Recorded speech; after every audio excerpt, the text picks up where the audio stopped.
Yes, hello and welcome to yet another episode of Let's Play Rollercoaster Tycoon 2 with me, Sean Sandbrook, here on Theme Park Worldwide.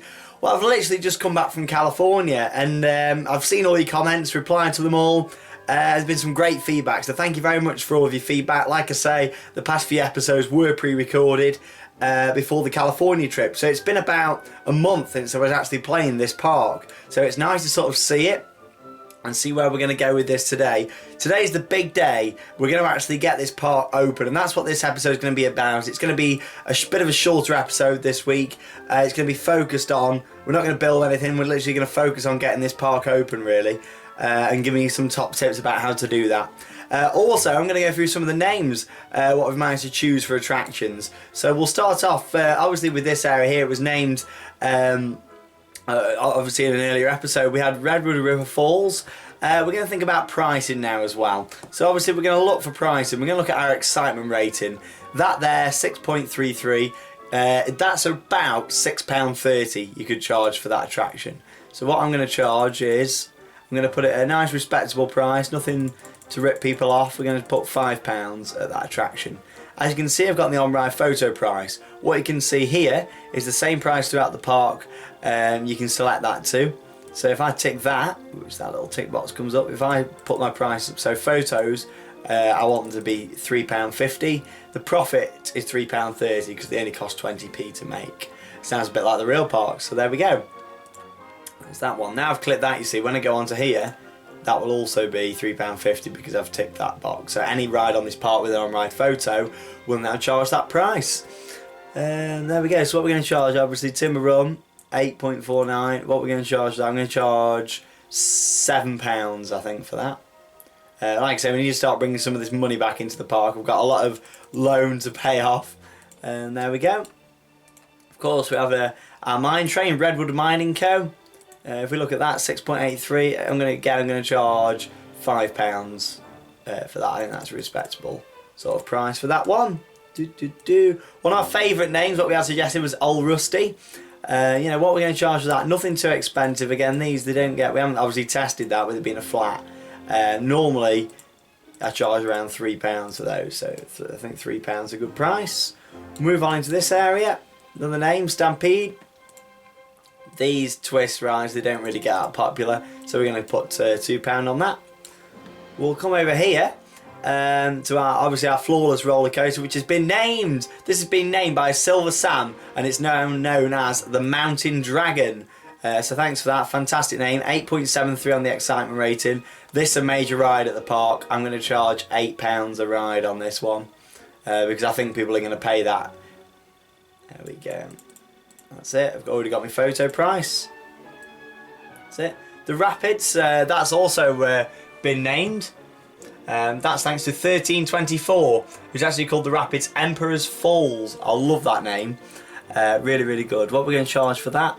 I think £5 is a good sort of price. If you come to this park, you need to bring plenty of money. Obviously, we'll see how people are spending and see how people are riding as we're going round with this one. So, there we go. Go up into this area. Now we've got Peak Ridge Rattler, which is another ride that's been named by 1324. So obviously this, we've got 7.16. I'm going to charge £6 a ride for this one. So you get the sort of gist of where we're going with this now. There we go, £6. Gold Rush, this ride, 6.09. I don't really want to charge too much for that. I don't think it's worth that much money for what it is. So I'm going to charge £4.50 for that. There we go. But thanks for your name, 1324. Gold Rush. Come up with some really good names there, thanks for that. Coming up into our inverted coaster, this has been named by Challenge Friday and it's now called Blackout. This has got a really good excitement rating. It's actually not got the test results there because I messed about with the trains actually before I started recording. But this is around 8 excitement rating, so we're going to go for £8 again, with it being a major B&M ride. There we go. Next up we've got Pagoda, another ride that has been named thanks to Silver Sam. That I'm going to charge £1.50. Same with the cable car system to get up to it. Mountain Expedition, which is actually, I've spelled wrong. That's not very good, I'll rectify that. We're going to charge £2 for that. Okay, good view. Next up we've got our Roto Drop, which has been named by Charlie Gurner as Jaw Drop. So exciting. We're going to go for £4 for that. You've all come up with some really good, unique names. I have to thank you so much for all the names that you've done. Right, next up is the bobsleigh from Joshua, and it's called Bengal Tiger. I really like that. It really fits with the area. This is the poorest excitement rating on the park, so I'm gonna try and get away with charging £3 for that. People might not pay it, so we'll see. So that's that area named, ready to go. Looking really good. Move down into this area. Now, I was looking at the comments, you all really like this area. So this dive coaster needed something really special for its name. And I think I've gone for a really good one here. Huguro5 named it Krakatoa. Krakatoa, there you go, that's how we say it. I think that's what you wanted me to call it, Krakatoa, pronounced like that. If I'm pronouncing it wrong, which I'm not very good, if you've watched vlogs and stuff from the channel before, I'm awful at pronouncing names. But this is a very exciting dive coaster, £7 to ride. So we'll set that up to there. It's getting exciting now. A lot of you have been saying sort of, you know, you're ready to see this park in action now, and so am I. It's going to be good to see. Water coaster then. Now the water coaster, another really good name from Charlie Gurner, Aquaphobia. Fantastic name. Love that. We're going to charge £6 a ride for that. There we go. You definitely need a large wallet if you come into this park. There we go. Awesome. Next up we had some of our smaller rides. So what these were actually named by Holborn Jays. So we've got Jungle Mayhem and Lion Roar. So the Lion's Roar, which is for our magic carpet. These things get really popular, so I'm going to charge £5 a ride for that. There we go. And Jungle Mayhem will charge £4 for that one. There we go. So our major dart ride, now this is fantastic. This has been named by Luke Alistair Marshall Bentley, and it's Spirits of the Tribe. I loved that for a name. A lot of you said you really liked this. A couple of you said you wanted to see an outdoor section. Maybe that's something I'll do towards the end of the series. I might go back and change a few little things. This, it's only a little dart ride, so we're going to charge £2.50. I say a little ride, it's a big dart ride, but in the game, unfortunately, I don't think the guests can tell that it's indoors. Come down here then to our junior coaster. This has got a really nice name. I enjoy this one. It's the Quest of Fontus. That's been named by Benton. So there we go. The Quest of Fontus. This family coaster, we're going to keep it at a nice family price of £2.50. This, a lot of you loved and really enjoyed the theming on this Megalite coaster. It's actually now called Acropolis, which I think that's a fantastic name for it, and that's thanks to Chris Thompson. So thank you very much. How much are we going to charge for that? Good G-force there.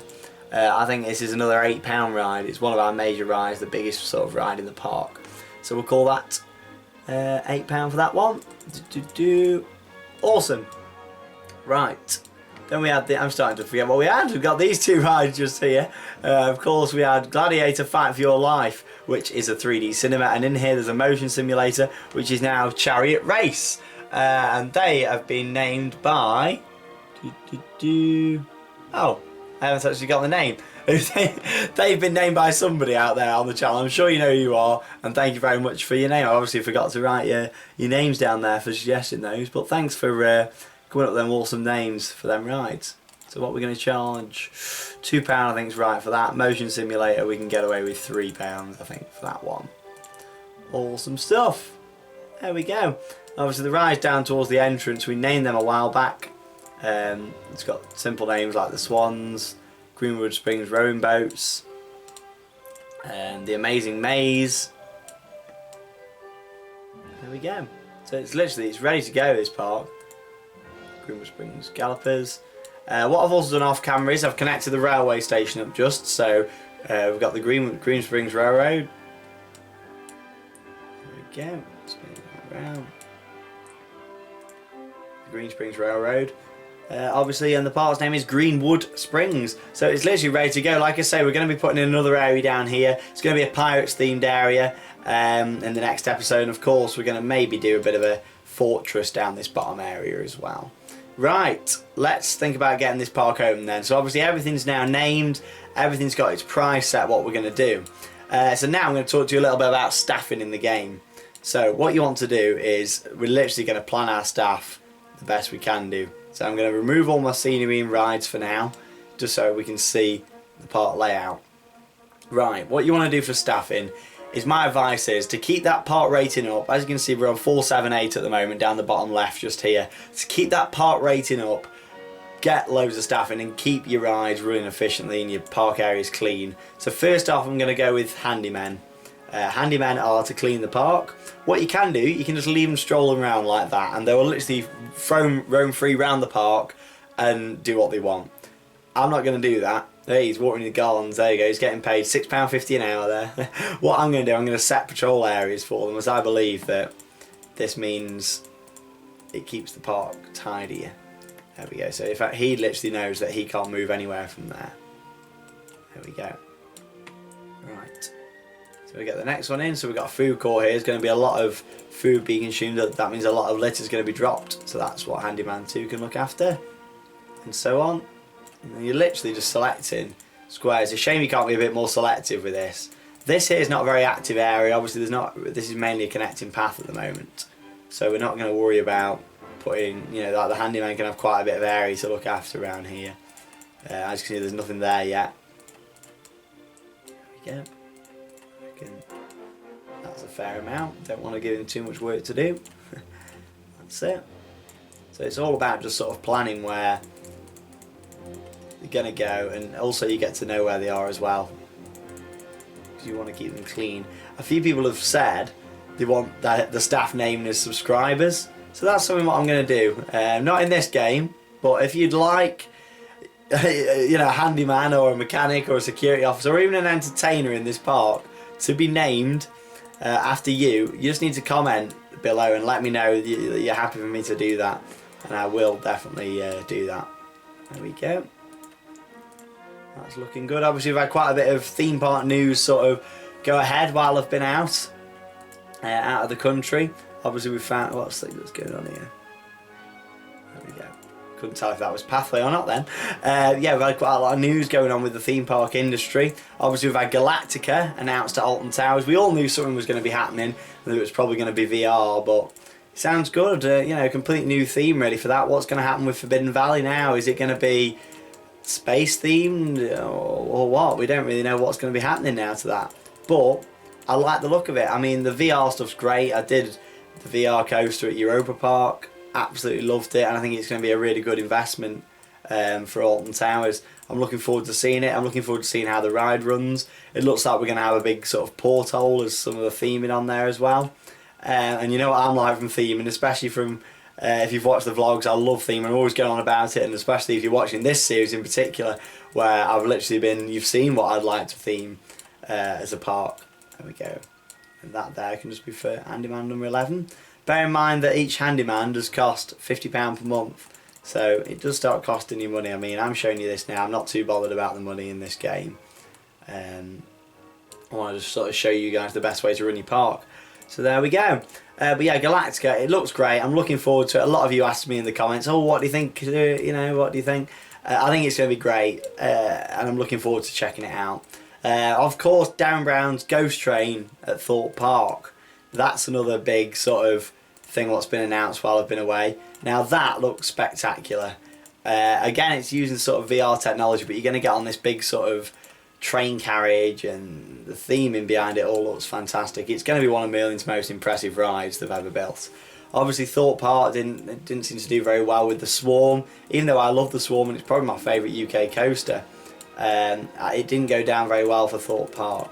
So this is something very different to what they've done before, and I'm really hoping it's going to pay off for them, and with how much they've spent on it. Obviously we don't really know the budget, what has been spent, but from I can imagine with all this technology, especially having Darren Brown on board as well, it's going to have cost a hell of a lot of money to build. So I'm really looking forward to seeing the outcome of it.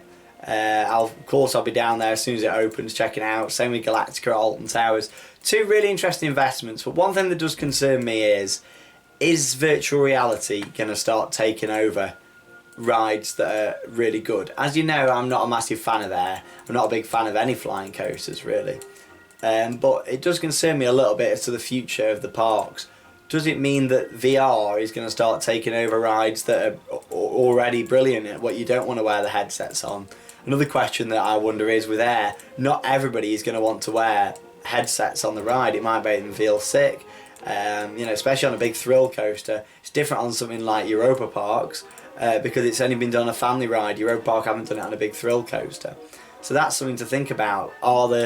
Is it going to be too much for people to handle, you know, and is there going to be the option to wear the headsets on the ride or not? You know, that's what I want to know. Can I still go on air normally without the headsets? So that's going to be interesting to see.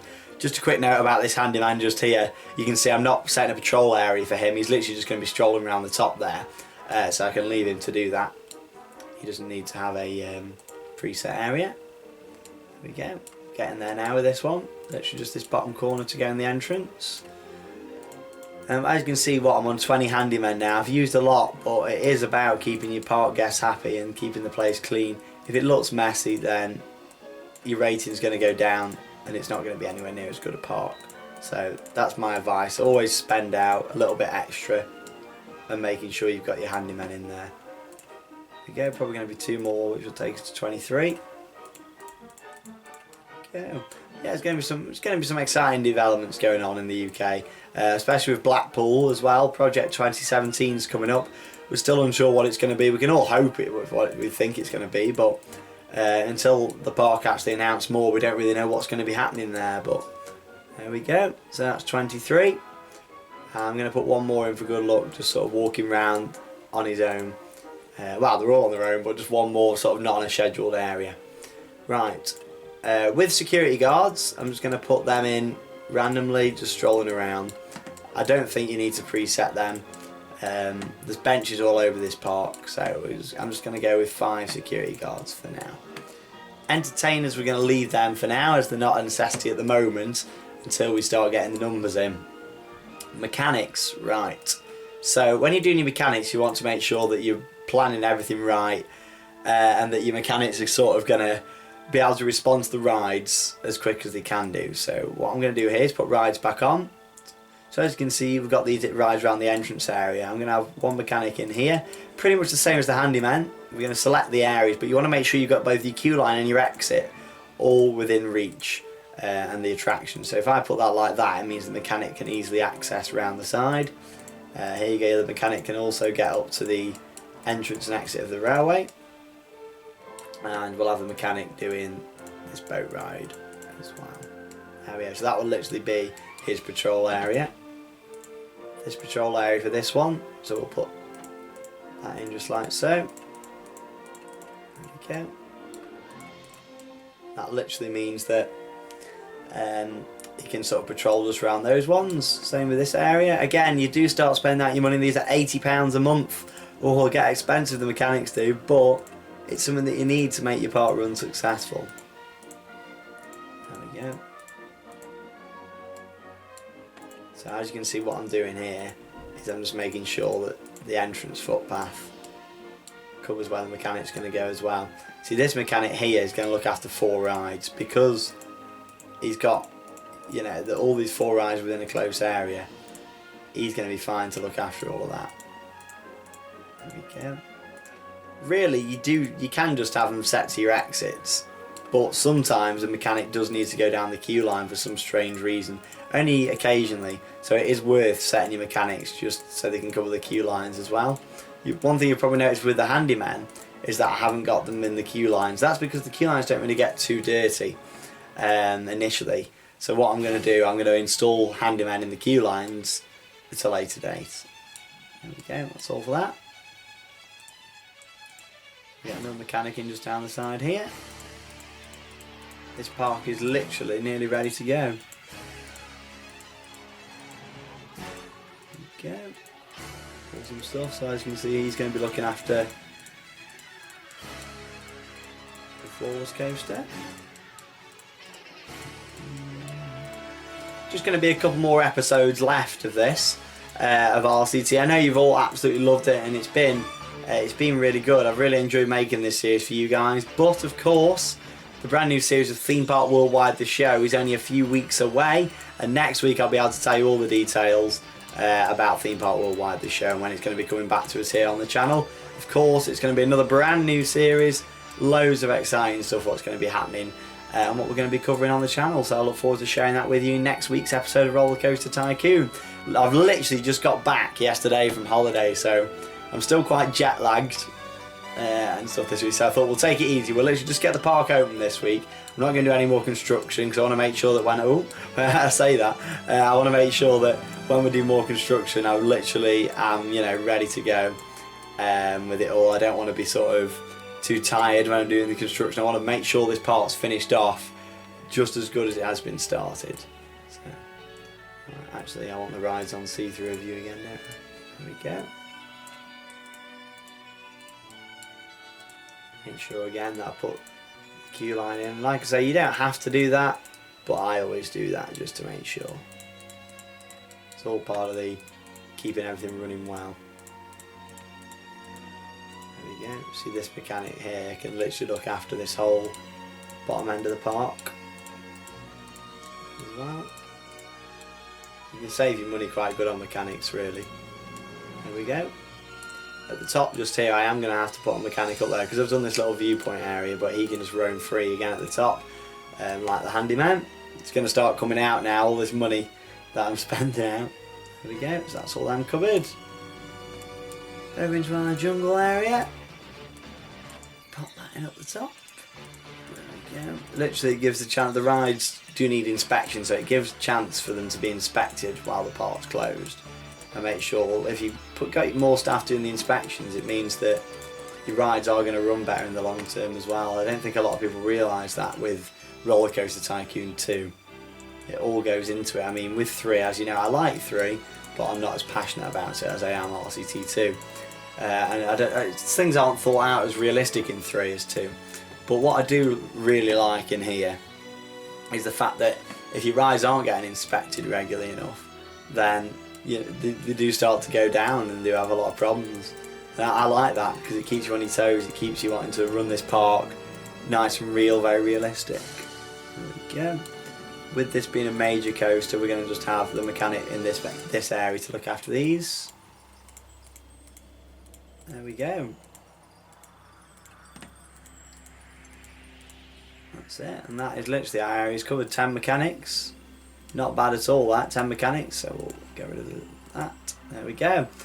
And that park is literally ready to open, so it's going to be a grand moment in a second when we do open the park. I'm literally just going to double check to make sure that everything's ready to go now, and I also need to put some footpath in just underneath here, underneath my entrance area, because what I actually do is, as you might have noticed, there you go, even though no one can come in, I never actually connect the footpath up until the park is ready to go. Which it now is, so there we go.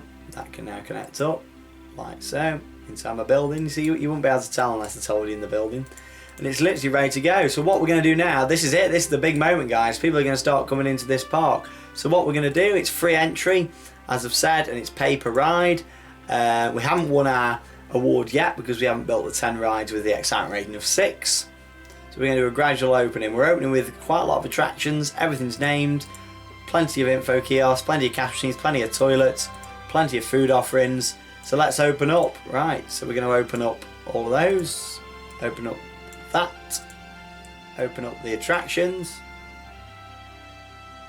There we go, that took a second to load, so I'm going to save the game just to make sure. Obviously it's going to be processing a lot more data now that the rides are running around. And this means that Greenwood Springs is officially open to guests. There we go. So I'm going to talk to you a little bit about finances just while we sort of let people start strolling in. Oh, it's an exciting moment, this. Well, we're on March year 16, the 16 hours of gameplay, and finally now we're going to get to see people in this park riding the attractions, so it's quite exciting. So what I'm going to talk to you a little bit about here is the financial stuff. So as you can see, I took out a ridiculous loan to make this park, which I'll gradually pay back off. That there is my park value, my company value. So that's going to keep going up. The more that you sort of put into the park, the more you invest in the park, that keeps going up. Research, that's if you need to research rides coming into the park via this tool just here. However, all my rides were already preset in the game before, so we don't have to pay that. Marketing, that's what I'm going to get onto now.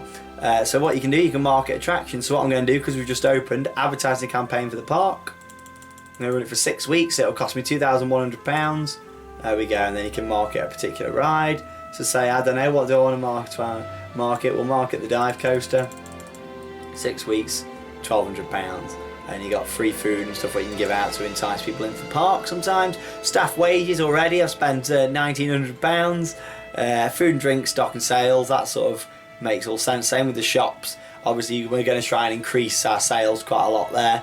Ride tickets is what we're going to be looking out for, because that's the money coming in from the rides. Park entrance tickets, that's going to stay empty because we're not charging for the park admission. Landscaping, land purchase, ride construction, ride running costs are all things that happen in the game anyway, except when your park's closed you won't really get any ride running costs. There we go, ride tickets £1. We've made our first pound, our first shop sale of many hopefully with this park. So what I'm going to do now, I'm going to pause the game for a second, well I'm going to pause the video for a second. I'm going to get the first couple of hundred guests inside this park, and then we'll have a little look to see how people have spread out around the park and see how things are going on. So this is also where we're going to start to find out if areas are going to lag at all. Lagging is where people start huddling in corners and can't find the way around the park very easy, so we'll sort of see how that one goes as well. So I know it's looking good. Greenwood Springs is officially open. Finally, here it is, look at that. Absolutely fantastic. Love it. So here we are back in the park. It's been about an hour since I left for you guys. As you can see, things have been going rather well. So we've got the green arrow on, guests are coming in, which is what we like to see. That's on a steady incline. We've got a great park rating, 932, and money is doing rather well as well. As you can see here, we had 1,000, 3,000, 5, 6, 7. So it keeps going up. That loan's slowly starting to go down. Yeah, so things are looking good there. Oh, there we go. Finished the month on 7,148 on the ride tickets. Shop sales have just reached over 1,000. You know, food and drink sales. Things are looking good for the park. One thing I did notice after the first sort of 100 guests came in, we had a bit of a lagging issue. And that was being caused just here. So what I've actually done, as you've probably noticed, I've actually moved the maze to the left a little bit and I've put in this new pathway. It's literally just a little path there, what connects up underneath, just into the Chinese area just here. Down there. So as you can see, that just sort of helps with the park flow a little bit. Lagging, the guests didn't like walking all the way around here to get to this area. And this explains why. Look at the trains, absolutely full. 54 people on Mountain Dragon. You know, it's made a lot of money there. £8 a ride, £2,000 in profit. And the Rapids has been doing rather well under there. That's got 18 people on it at the moment. Emperor's Falls, £952 that's made. Not bad at all. Same for the invert. It's not been doing quite as well, but it's still got, you know, quite a bit of money what's been coming in, £291. I think what we'll actually do, we'll lower the price down to £6 for that. Let's get the interest coming back in. On our viewing areas, a couple of people at the top. Considering there's 1,500 people in the park, you know, people are spread out quite well. The bobsleigh, which I didn't think would do very well, has got 8 people on it and it's made 500 quid. 226 guests, which isn't bad at all. It could have been a lot worse. We go into our family area. Of course, the family coaster, Peak Ridge Rattler, that's been doing great. £947, 52 on-ride photos, 374 customers. Tubs, been doing okay there. £600, 182 riders, not bad. We'll keep it on that price for now. Same down here with Timber Run, our main wooden roller coaster, £2,000 there. We've got made in, but you know, it's been doing well with the photos as well. 103 of those sold. Same with Rebel River Falls. Rebel River Falls, it's still a tongue twister, that one. £2,400, that's doing great. 539 guests, 115 photos sold. So not bad at all. The park is doing really, really well. As you can see, now we've opened the park, it's taken the game, obviously it's an older game run on a new PC, it's taken a while for it to sort of load. When I move about and stuff, it can take a while to capture all the motion and stuff. It's pretty much a general cause what can happen running an older game on a newer PC, as I'm sure a lot of you know. And RCT2, it does use a lot of sort of data when it's moving around, all the different rides are moving. Obviously if I'm at this end of the park now and I move to the other end, you know, it's got to reboot all that up, all them rides going around. It's quite a complex game for its time anyway, when it was released. So 2,800, wow, that's done a lot on the mine train. Really done well there. Flat rides, again, they're doing okay.